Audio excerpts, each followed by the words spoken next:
Ba-da-da-da-da-da. Dungeons and Dopamine. Ta-da!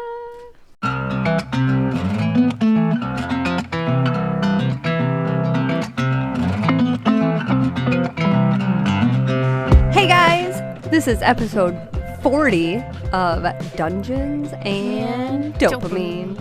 And I'm Bree. I'm Jess. And here we are. So 40 is 12 away from 52. I don't understand how that's possible. I'm so confused by our, sticking with it. This is not something we usually do. We should be seen by doctors. I mean, I am seen by doctors. They don't know what's wrong with me either. Well, dang.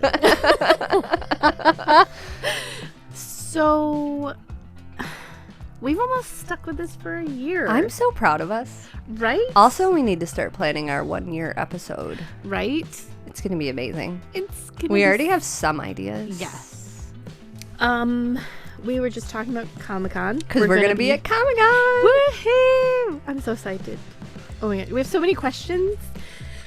I wish we could just invite Pete to sit here on the podcast with us and tell us how to prepare. That way we can prepare our listeners appropriately. It's just... Can you imagine being like, hey, would you come be on our podcast? And so then we lead him through my house past my barking dogs and my kid and my husband, and we bring him upstairs to this very unfinished, musty, dusty upstairs space. And I'm like, this is going to be a bathroom. Take a seat. Would love it. I'm sure he'd love it. He would have to. We're very lovable. We're hilarious. And that. So anyway. Yeah. We're going to be at Comic-Con. Yay. There will be prizes. We will be there. We will be stoked and excited, which is really the best time to hang out with us. We will be stoked. Not where I thought you were going with that. And I was like, wait a minute. Those are not the prizes we're handing out at Comic-Con. That's not legal. Here, kids. Oh, boy.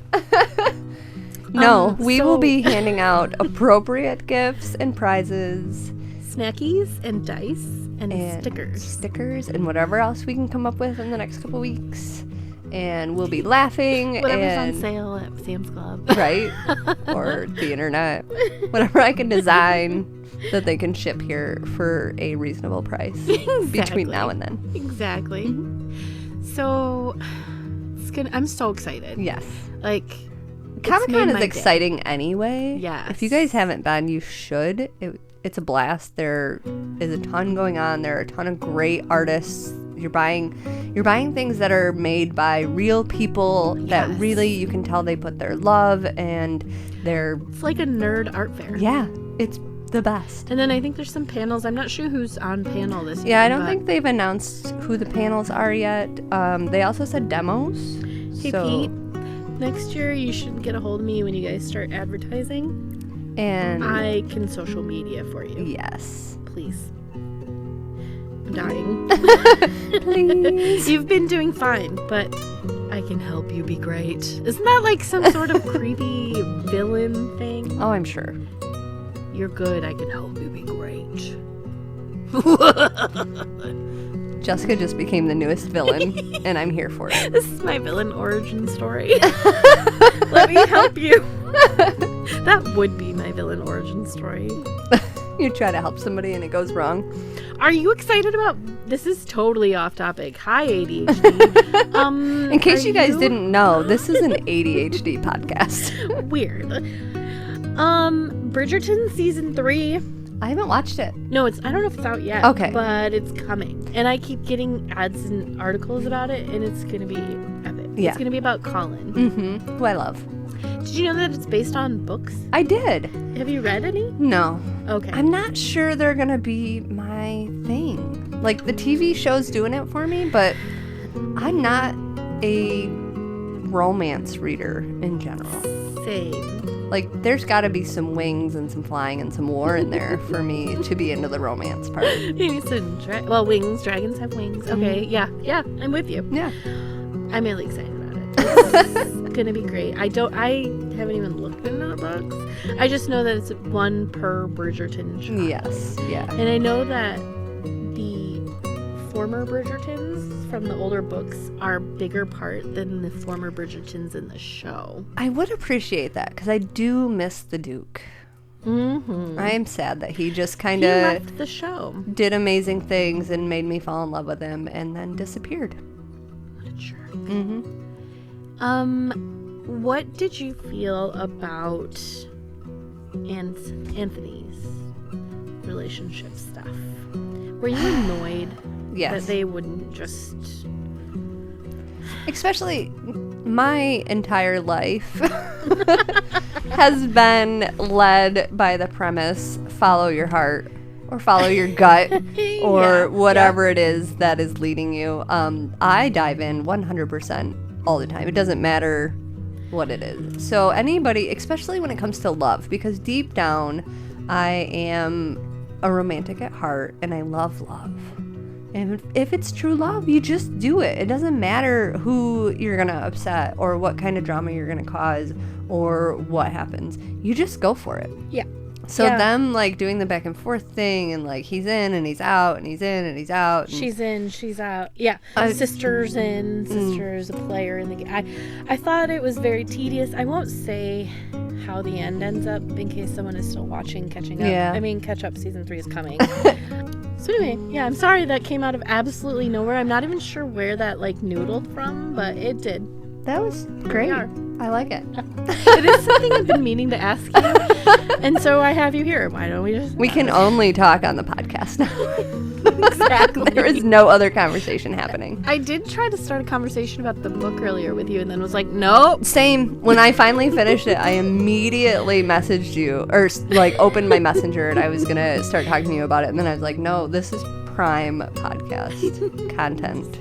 Perfect. So then I had to go on, like, Reddit and Facebook to read what everybody else was saying about it because I couldn't talk to you about it. It did probably influence me to hear what everyone on TikTok was... TikTok? So having headphones on, it's delayed very slightly. So sometimes when I'm saying words, they just come out. Because they're like, no, that's why I'm happy I don't have to wear headphones anymore. Because it some days would really throw me off. And you know, there's no reason why we have to have them. Except that's what podcasters look like Exactly. on The Professional. Exactly. I'm basically not even a real podcaster because I don't wear headphones. I know. I wish that you were. I wish that you were a real podcaster. I've been meaning to talk to you about this. We're almost at a year and look. Just wear headphones. They're not even connected. They're just headphones. I don't even have a wire. They just...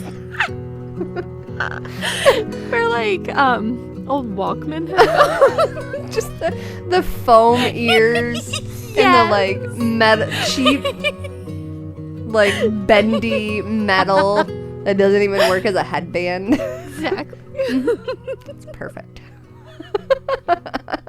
I'm gonna look for some next time I go to good.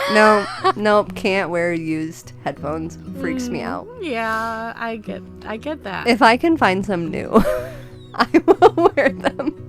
I'll wear them to Comic-Con. I can't handle it.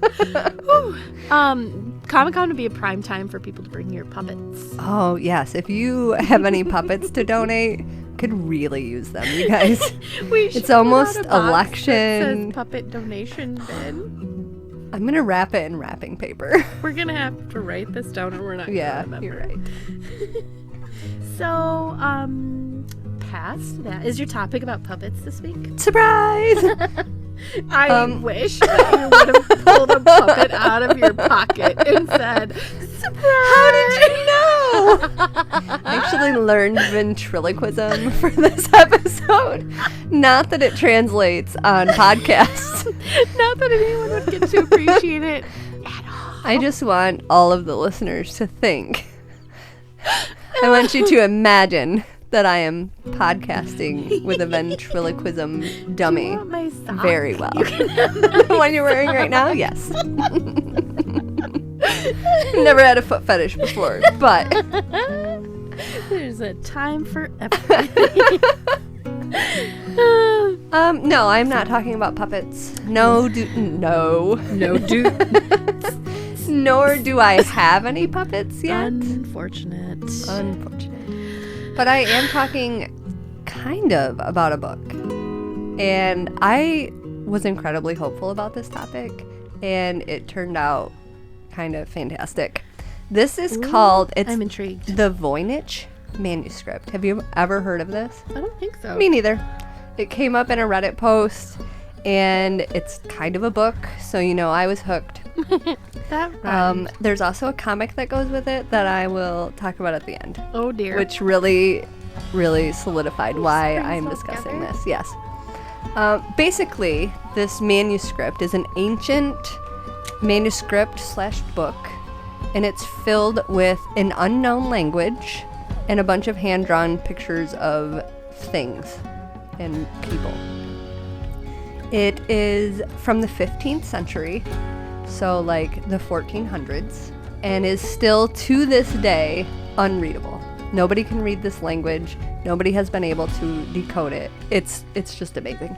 So what we do know, the manuscript is approximately 234 pages, but you can tell that there are pages missing when you look through it. They are written on vellum, which I did not know this before, but vellum is made out of like animal hide. Okay. And testing has determined that this is made out of calf hide. And it has been carbon dated all the way back to sometime between 1404 and 1438. So this is legit. It is from the 15th century. It is 500 years old or more. 600 years old now? They have tested the ink, and the ingredients are realistic for that time period. There's also paint on the pictures. They have determined that was probably done later. Okay. It probably originates from Central Europe, from what they can tell, and it is divided up into 6 sections, which include an herbal section, an astronomical/astrological section, balneological, which is just bathing, cosmological, pharmaceutical, and then recipes. And I'm going to read you 2 descriptions that I got from websites because there's no way to even explain all of this in my own words. Okay. So this first one is from the Yale website, which is actually now where this manuscript is being held. It's at Yale. And this website said, based on the subject matter of the drawings, the contents of the manuscript fall into 6 sections. Botanicals, containing drawings of 113 unidentified plant species. 2, the astronomical and astrological drawings, including astral charts with radiating circles, suns, and moons, zodiac symbols such as fish, bull, and an archer. So these are zodiac symbols that we know today. It would be Pisces, Taurus, and Sagittarius. Nude females emerging from pipes or chimneys, and courtly figures. A biological section containing a myriad of drawings of miniature female nudes, most with swelled abdomens, immersed or wading in fluids and oddly interacting with interconnecting tubes and capsules. An elaborate array of 9 cosmological medallions, many drawn across several folded folios. So they would actually like fold up into the manuscript, and you can unfold them into these great big beautiful pictures. Okay, yep. Those medallions also depict possible geographical forms. Then the pharmaceutical drawings are of over 100 different species of medicinal herbs and roots portrayed with jars or vessels in red, blue, and green. And then continuous pages of text, which are probably recipes, with star-like flowers marking each entry in the margins. So then the second webpage, the Britannica webpage, says, though the images are more or less decipherable, and much time and effort has been spent by scholars and scientists to determine the types of herbs and other plants, the text has proved otherwise. Numerous scholars, linguists, cryptologists, and other intrigued parties have attempted to decode the unknown script with little to no success. And even the pictures that they have of all of these plants, only a few of them seem to match up to plants that we actually know of. And other pictures seem to almost mix different types of plants into one plant. Oh, Like okay, it'll sure. take spikes from this plant and flowers from this plant and it mix them all together. But they're not even just like different plants, but plants from different like geographical locations. So it's not like they just combined, a foxglove and a dandelion from Michigan. It's Sure. different geographical areas. So far, none of the writing in the manuscript has been decoded. That's in this unknown language. There is some Latin that is written like in the margins and almost as notes throughout the manuscript. Okay. But even some of those are hard to translate or don't really make sense the way they're written. There is one signature from someone that probably owned it in the past. I mentioned that they can fold out into bigger illustrations. So again, this thing is hundreds of years old, but it's not built like a scroll. So typically in that day and age, things would have been written on scrolls. Right. It is built like a book. It's got pages and a cover and then these fold out pictures. It's like a children's book. Carly has books that do that. Yeah. They have been trying to trace the previous owners of the manuscript, and they have some chunks of history figured out, but they still don't know where it originated from or who owned it for probably like the first 200 years. There's also like some blank time in between when it was found in modern days, was in 1912, to where it is now, which is at Yale. We know that it was bought by Wilfrid Voynich in 1912, which is when it started to become known. Dude didn't do any work, and still that's what it's called to this day. He got a whole manuscript named after him just because he bought it. Nah. At that time, and even to this day, it was widely believed to have been originally written by Roger Bacon, who was a medieval English philosopher who studied nature and who some people thought was a wizard. Okay, sure. Some people brought up that back in the day with vellum especially, you could kind of like scrape the ink off it and reuse it. Oh. They can tell that this has not been done to these documents, but you can see that some of it maybe was touched up through the years.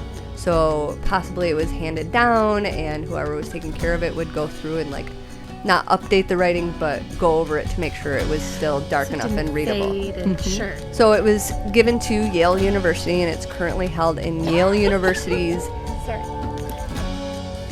Beinecke Rare Book and Manuscript Library, and you can find it online. They have all of the pages online, and when this episode airs, I will post the link because these pictures are just crazy. Oh, that's so weird. Yeah. And you can... Okay, so the problem I have is that I pictured Mario too. Yep. I could see that. So these tubes, just for anyone who isn't currently looking at them, is like almost like a human productive organ sort of tube. Yeah, or maybe like a plant or yeah. It's not like a green tube in the ground. Or plumbing, modern day. It's not like a plumbing sink. tube. Just trying to get to the human ones. You have to scroll through a lot of pages before you can get past the plants. But look, you're about to get to some nudes. But then there is a whole bunch of nudes. So just keep going. And if you look at them, they kind of look like kid drawings, but they look like doodles. Yeah. For sure. but it's from the 1400s. So I would pay so good money to know what they say. right. Oh my gosh. Or to know who did them. Was it just a child who was learning and making notes in school and observations and like, oh yeah, great Uncle Jimmy showed me a picture he drew of a flower from Germany, so I'm going to draw this flower. And I don't know exactly what it looked like, so I'm going to mix it with this flower. Yeah. Many historians have researched this manuscript, but they've also brought in professional and amateur cryptographers to try to see if it's like a code or a codex or if there's a message there. Even the American and British code breakers from World War I and II, so like the professionals that were helping decode war messages, sat down and tried to decode this, and nobody has been able to figure it out.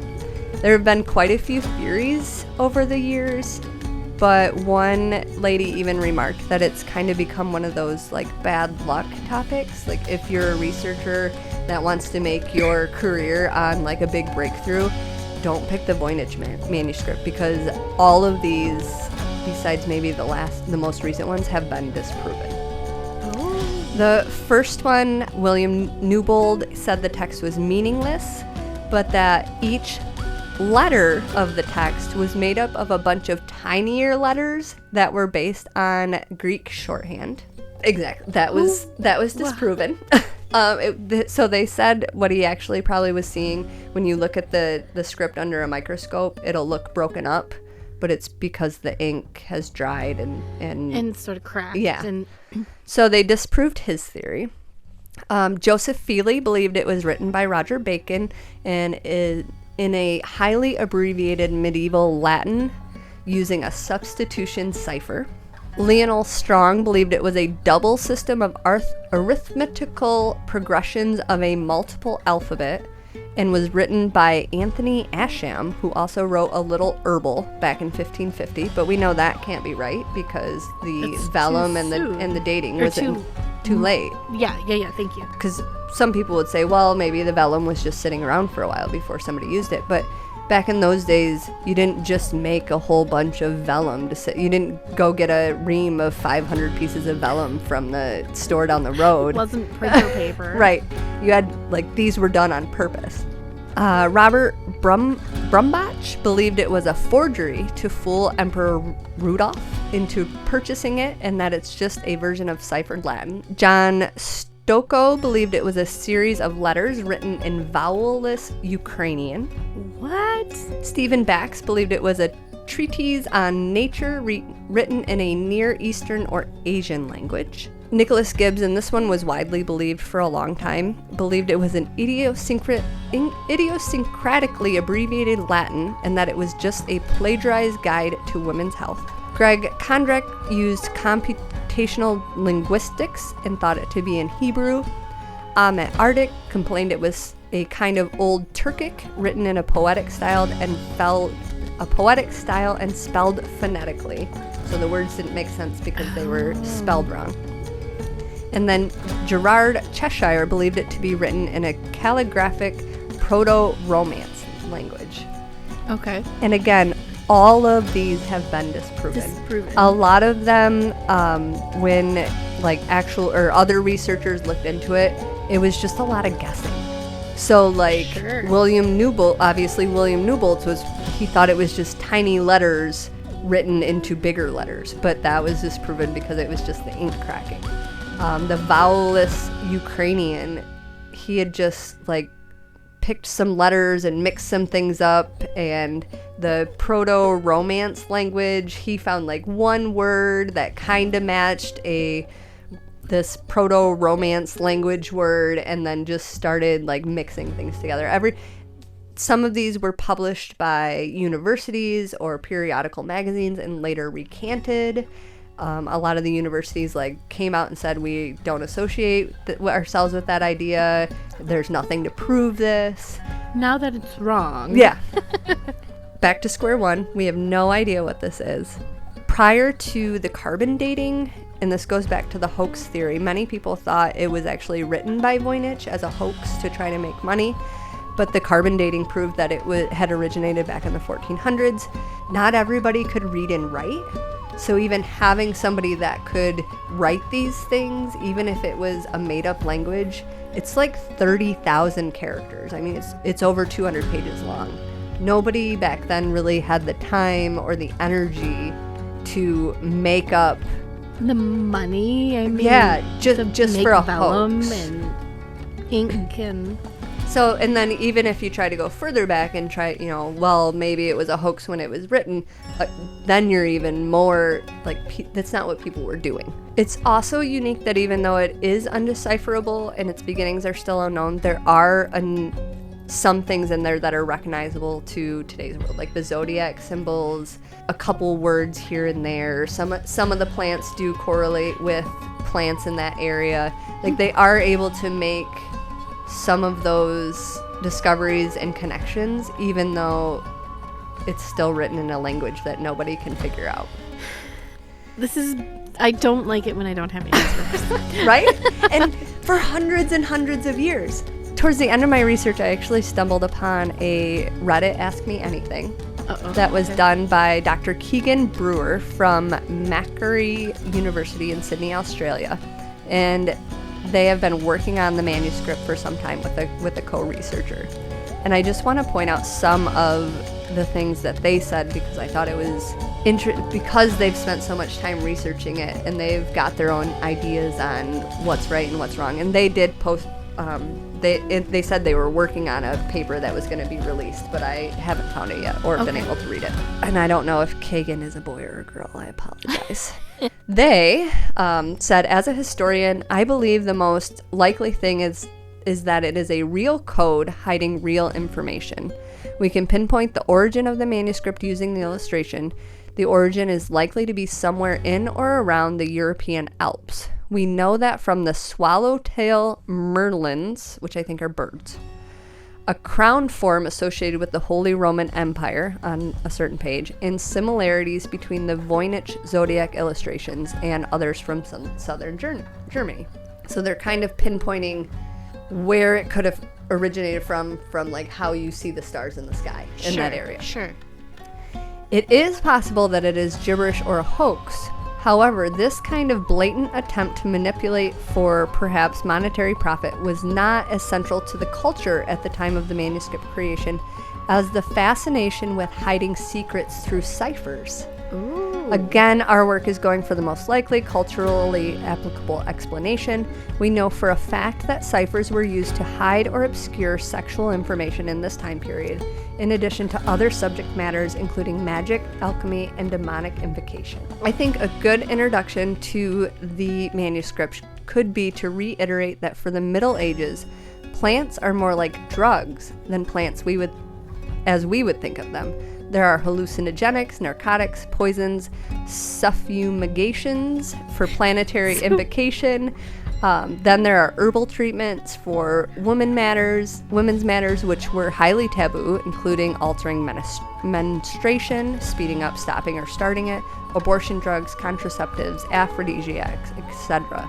She also mentions other reasons to include proprietary protection or to have it coded this way would be to protect income, to restrict access to particular members of the community, and basically to keep this information secret. So her theory is, or this historian's theory, is that maybe it was a guidebook to women's healthcare, kind of that was mentioned before, or more likely maybe stuff that they didn't want known by the general public or could have gotten in trouble for having the information. It could have been seen as witchcraft at the time, so it was all written in this hidden code. I don't know why they would illustrate it so obnoxiously if they were trying to hide it, though. It sounds like it's a Playboy drug magazine. Well, and she, in the same Ask Me Anything, she does kind of say that she thinks it was probably written by a man just because of the number of naked women in it. There's like one or two naked men, but it's mostly just a whole bunch of naked women. There's some dude sitting back in the afterlife, laughing at all of us, looking at his ancient Playboy magazine. Right. The recipes are probably for like aphrodisiacs or pot brownies or love spells. And he thinks we're idiots. Absolutely. That could totally be what it is. Or like some kids that were, making up a story. Or bringing me to my favorite part. The XKCD comics are hypothesizing that it's like the original D&D player's guide. I'll post the comic when the episode airs, but the main part of it, he says, Just imagine someone found a book from our time full of lists, illustration, tables, and long, dry descriptions of non-existent worlds written in an invented language. What would they have found? Or it's Tolkien written in Elvish. Yeah. I mean, yeah, gosh. we know that Tolkien wrote a whole language. Like, he didn't just write Lord of the Rings. He wrote a whole Elvish language and culture. We've seen authors do this. Going back to Kevin Hearn, his trilogy that he just finished has, I don't know, 8, 10, 12 different cultures in it, and he gets into not only their language, but the books that they read and their fables that they tell their children. So who's to say back in the 1400s somebody wasn't doing the same thing? They were just making up a world. My new theory, and I've done 2 days worth of research of this, so I'm obviously an expert at this point. Obviously. Druids, so I think I don't know if it ever made it on the podcast, but the problem with the modern day druid, or people who say they're druids, is that druids back in the history didn't write anything down. It was they had to memorize it. I don't remember if that made it or if it had to be cut for time. What if this is like the original druidic manuscripts that somebody wasn't supposed to be writing down, but maybe his memory was just bad as a druid?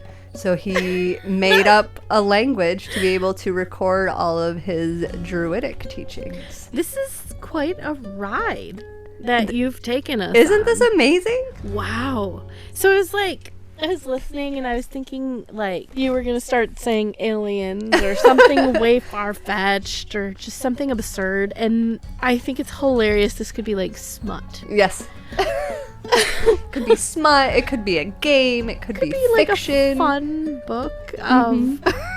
Or it could be... It could be D&D magazine. Oh, sorry. Dungeons and Dopamine magazine. It's the original. 14, 8... What? No, I don't know what it is 18. Okay. 14, 18. Yeah.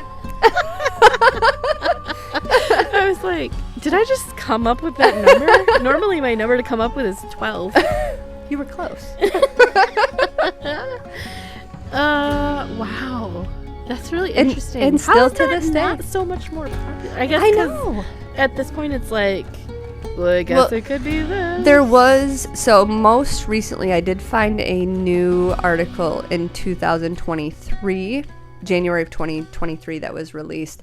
But all of the new research that they're finding is really more based on who owned the manuscript. Okay, sure. And I could have gone on for another 25 minutes on just the ownership, but I don't know any of these people. Right. I doubt any of our listeners know any of these people. It was like an old emperor and a book guy, so I wasn't going to get into that. And that's the only new research that's really being published now, is just who might have owned it in the past, because everybody knows you just can't do anything with it right now. That is so wild. And the only way, the Ask Me Anything historian, basically the only way to figure this out would be like a super in-depth interdisciplinary group. And there is one on, it's not on Reddit, but it's Discord or something similar. It's like an old message board where it's historians and cryptographers and people that have been studying it, and they'll all get together on this message board and kind of shoot ideas back and forth. But you would need them plus all the technology. And some of the computer programming thought that it read it repeated enough to be a language. Like you can kind of see the flow of a language. And some of the computer models are like, no, this is all just random. So not even the computer modules are agreeing on it yet. And there's all these people that are researching it. But really, probably the only way to solve it is if somehow we find, like, the code book from when it was written. It's probably stuffed under some little girl's floorboard, and so long ago, it's not even there anymore. It disintegrated years ago. Wow. Oh, that is crazy. It's like the coolest unsolved mystery I've ever heard of, and I had never heard of it. I don't like unsolved things. It's like when I talked about the murders. Now Jessica's going to go out and solve this. Or because we talked about it, next week it'll get solved. Exactly. That's what I'm hoping. Yes. That's really why I brought it up. Well, maybe we could start a cult about it. Yeah. Could you give me some instructions on how to start a cult? I would be happy to. That was literally the best transition we've ever done. It was amazing. Kudos to us. After 40 episodes, we finally figured it out. We finally got it, you guys. Dogman's going to be so disappointed. So, obviously, last week I talked about cults and why. What's wrong with me? Besides, like, the obvious. Besides the ADHD. Besides everything you already know about me. I watched a TikTok story, surprise, surprise, of a girl who escaped a cult. Oh, okay. And I found what she had to say absolutely just mind-blowing. The psychosis behind it. So let's get going. Yes. Get on with it. What's a cult?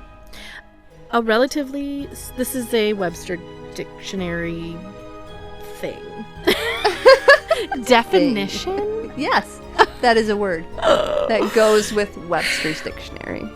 It is. All right, so this is a Webster's dictionary definition.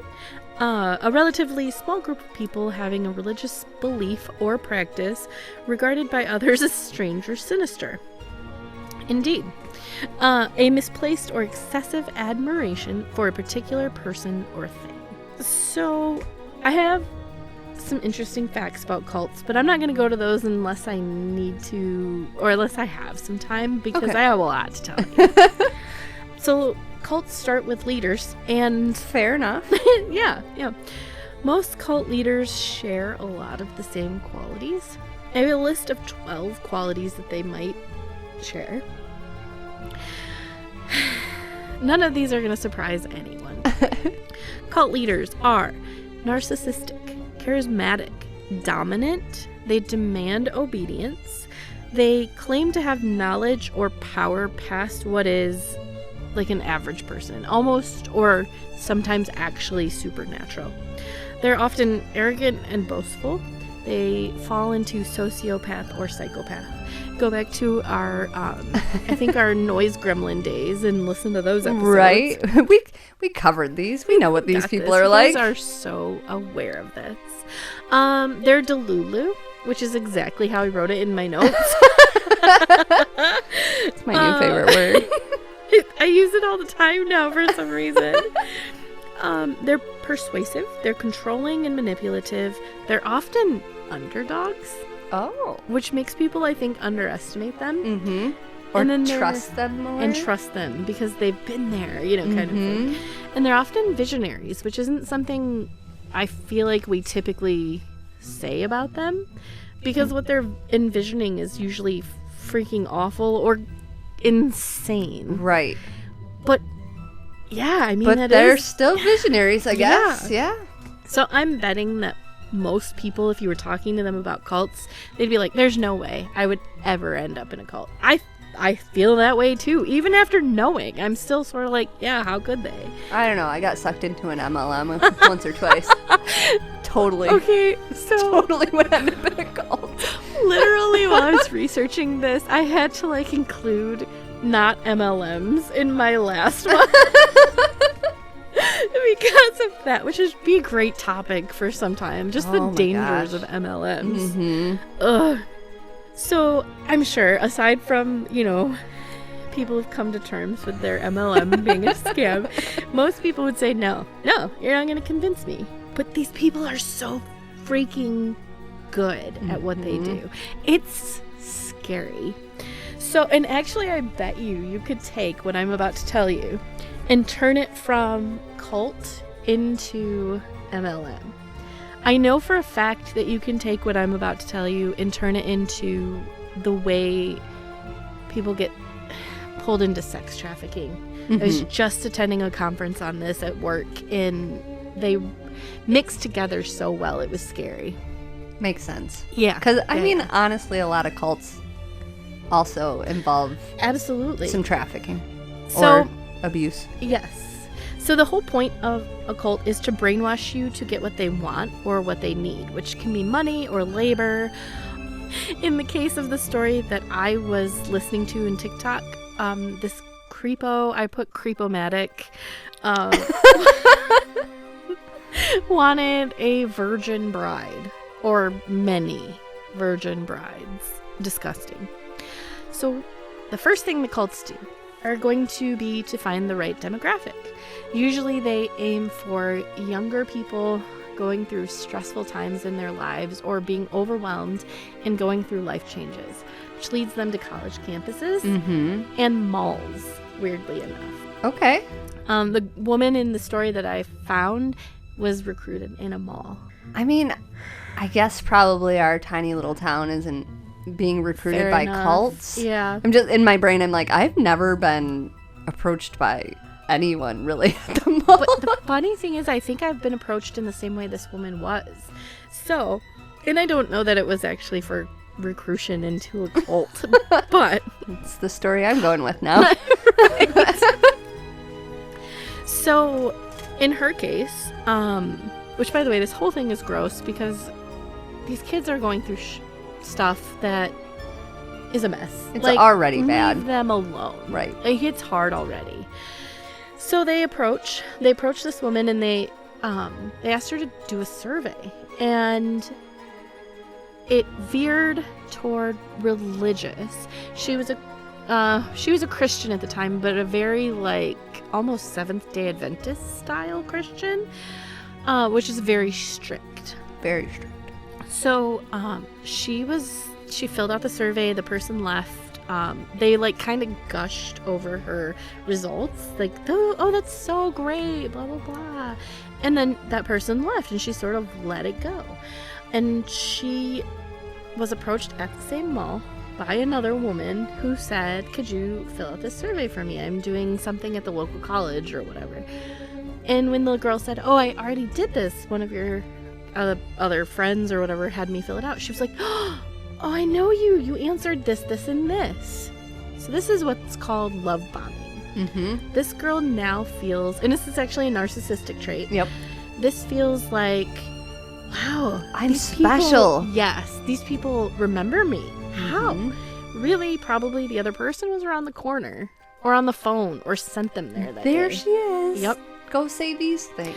Go tell her you loved it. And now they knew this woman was religious, and they were going to cling to that, and that's what they did.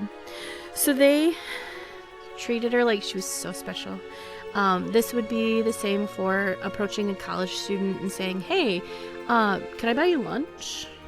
College students are notoriously broke and hungry. I mean, That's what I was like in college. broke and hungry and emotional. And so emotional.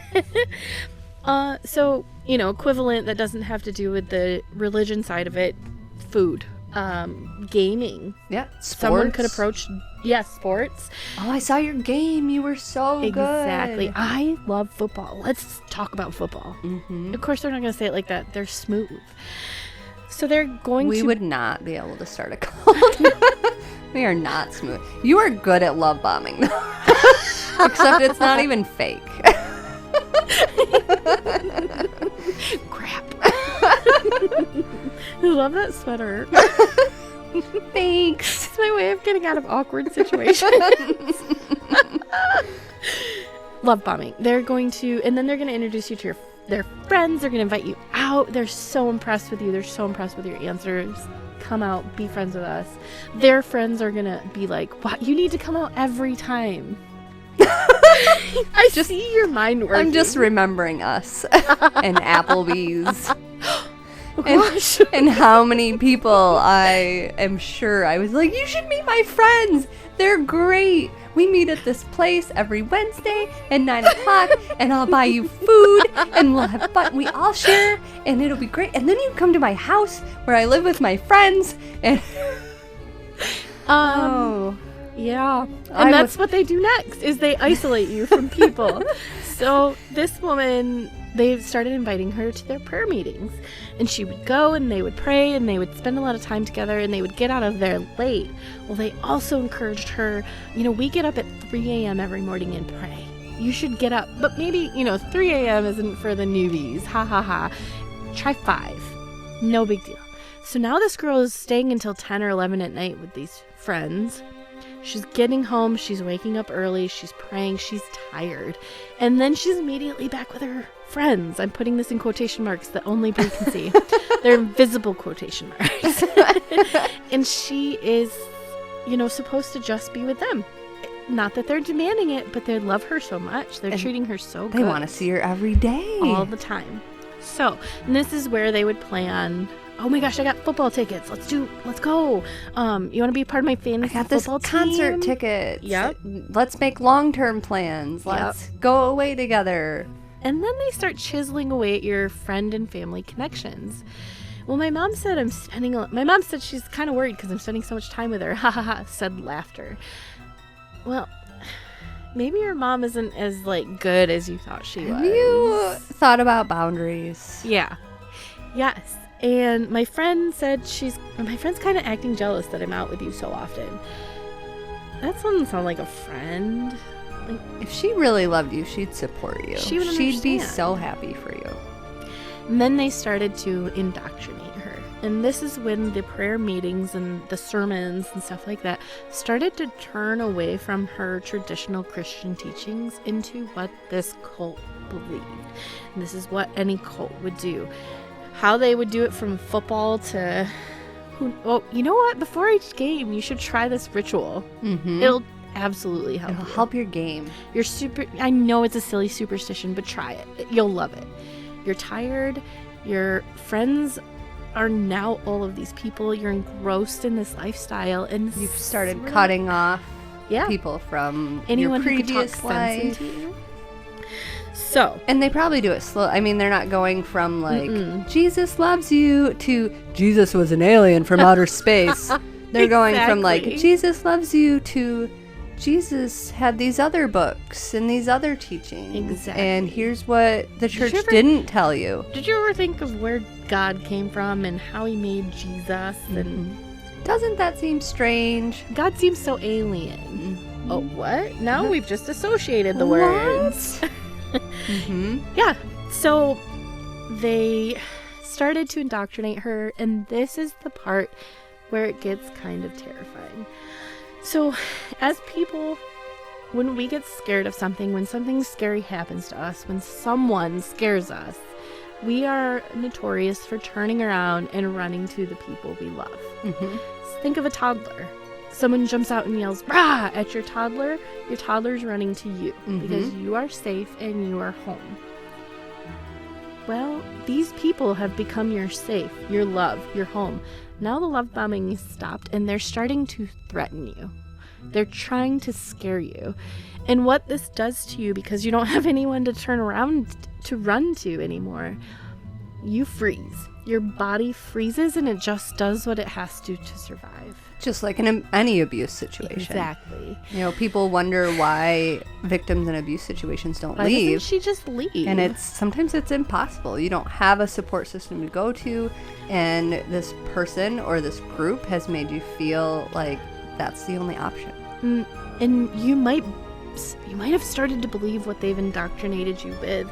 Well, Jesus is an alien, and he's only going to allow 13 and a half people into his magical spaceship. That poor half person. I know, right? So, what's it going to be? Are you going to stick with us, or are you going to go back out to the world? You might be able to get a hold of your mom, but you're freaked. You're terrified.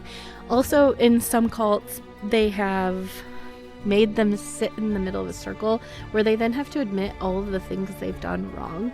So now they have blackmail. Another one, blackmail-wise, you're supposed to write down, this is during the love bombing, I wrote down everything that I did that was bad. I robbed a convenience store, and I never told anybody, but I wrote it in this envelope, and I just let it go. Well, then they went through and collected the envelopes that everyone, quote-unquote, let go. Mm-hmm. And now the cult leader had all that he needed on these people. That's crazy. And this wasn't her cult, but they used fear. For this poor woman, she was convinced that the leader had chosen her to be his bride. He was in prison in another country. Oh, good. And that she was special and she needed to stay pure. It's always about being pure. And that she would be like absolute hell and damnation if she left. They also somehow convinced her, because they're trying to get you so uncomfortable in your own skin, in your own mind, that because I put the asshat, because the asshat was in jail, she needed to suffer like he suffered. So she needed to give up some of her comforts, which she decided that she was going to take a cold shower every single day. Ugh. I should take cold showers for my health, because hot showers raise my heart rate too high. Oof, yeah. And I still don't do that. Uh-huh. Much less for a man I don't know that's in prison somewhere else. Who wanted you as his bride. Who wants me to be pure. And so she did do this, and she lived in Australia, so the cold showers, she said, weren't terrible. But then when they went to go visit this guy, wherever he was, it was cold, and the showers would almost make her pass out. Oh my gosh. So, first thing I'm going to say, and this is probably unnecessary, but if you know someone in a cult, or if you feel like you are in a cult, there are unlimited resources online. Google escaping a cult. You will find stories, you'll find allies, you'll find resources. I hope no one listening to this ever needs to know that. For real. But it was something I noticed as something I wanted to share. Yep. A lot of people, 90% of people who end up in a cult end up walking away from a cult at some point. And that is whether it's disbanded, or a lot of cults die after their leader passes away. Makes sense. They just dissipate. So 90% of people leave cults. Well, that's good. 90% When you said of people 90%, I was really worried you were going to say die. I would have been very sad. The thing that's kind of surprising for me when I was looking at this is a lot of cults just let you walk away. Aside from trying to embarrass you and stuff. However, there are definitely cults that will kill you for trying to leave, or blackmail you, or send you to prison, or beat the crap out of you. Or kill you and tell the rest of the world you just are in hiding for now. I don't know. She's with family. She's at home. She's in Bye. the basement. No one can see the face I just made but you. Yeah. So, a lot of people need an ally to get out. There are a lot of issues people face when they leave a cult. There's a lot of mental issues that they need to work on with a doctor. I have a list of them, but I also am out of time. So maybe it's something I'll dive into in another one. But it's really scary. And it happened to this girl And money too, right? Like they want you become dependent on them because you have to give them all of your money or your earthly possessions. So they not only control you mentally and emotionally and physically, sometimes you have to, like the one you talked about in New York, from what they had to live within certain apartment buildings. They had their own brownstone apartment buildings they lived in. So you're living there. They have all your money. These are your only friends, your only family. You've cut off all contact with everyone else. And these people have made you believe, well, the way you spoke to your mother, she's not going to want you back. And they love bombed you, but then they probably negged you to death. So it turned from you're so amazing to you're only amazing because you're here. Exactly. If you leave, you're nothing. Yeah. Yep. Mm-hmm. And the cutting off from your friends and family also includes cutting you off from all reality. Newspapers, television. If you notice the cult I talked about last week, none of the members are allowed to watch TV or read newspapers or go on the internet. It's because they'll see that they're in a cult. Because they'll realize this is not the way to live. The other thing is there are a lot of people in cults who do not believe they're in a cult. This girl said she did not believe she was in a cult. Her parents came to get her one day, stood outside of the group house that they lived in, screaming her name, and they hid her in a closet. She willfully hid in a closet because they were going to take her away. But it's totally not a cult. Absolutely not. These are my friends. Gosh. If you ever hide me in a closet when my mom comes over, unless I specifically ask you to. What if we it's have her a birthday problem. and we're having a surprise party? Okay. Or if we just want to scare her. We probably shouldn't do that. She'll be fine.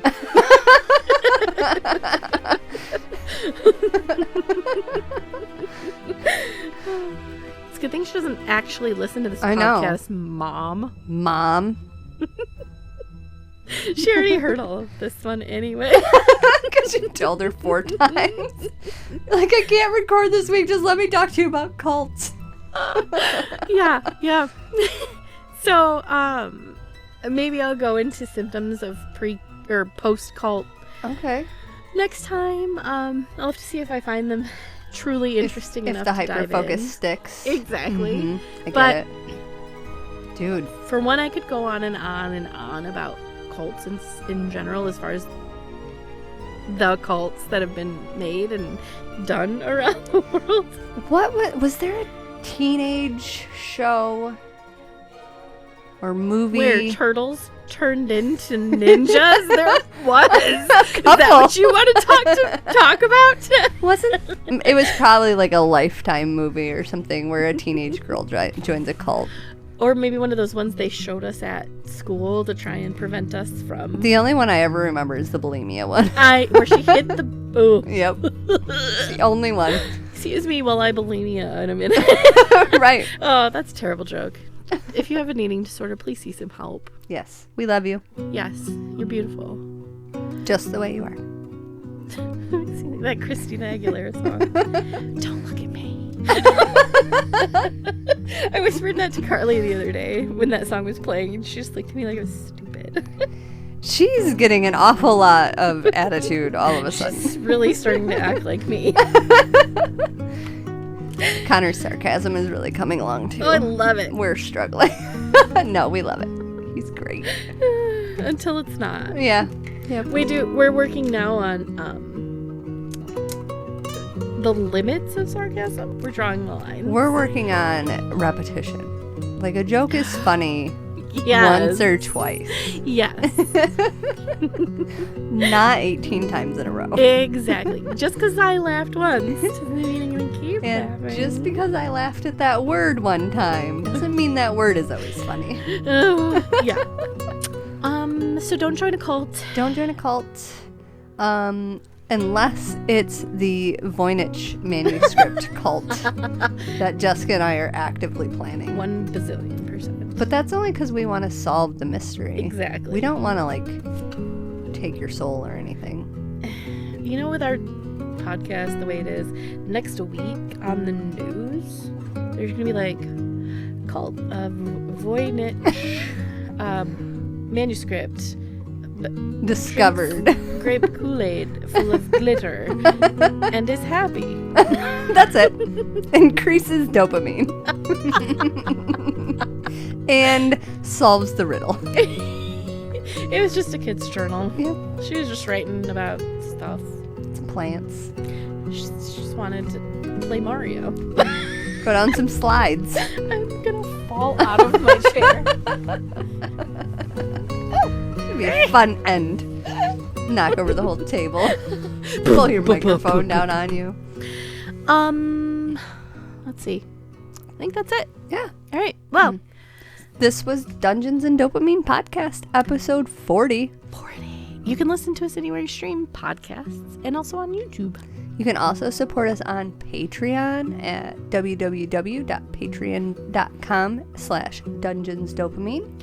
You can find us on Facebook, TikTok, Twitter, Insta, and Reddit, as well as at MuskyCon on March 16th. Be there or be square. Square. I'm sorry. You can also reach out to us on any of those social medias or at dungeonsdopamine@yahoo.com. Dungeons and Dopamine is edited and published by Argyle Pigeon Productions. Okay, guys, thank you. We love you. We hope to see you at Woohoo! MuskyCon on March 16th. Okay, love you. Bye. Okay, bye. Meow, meow, meow, meow, meow.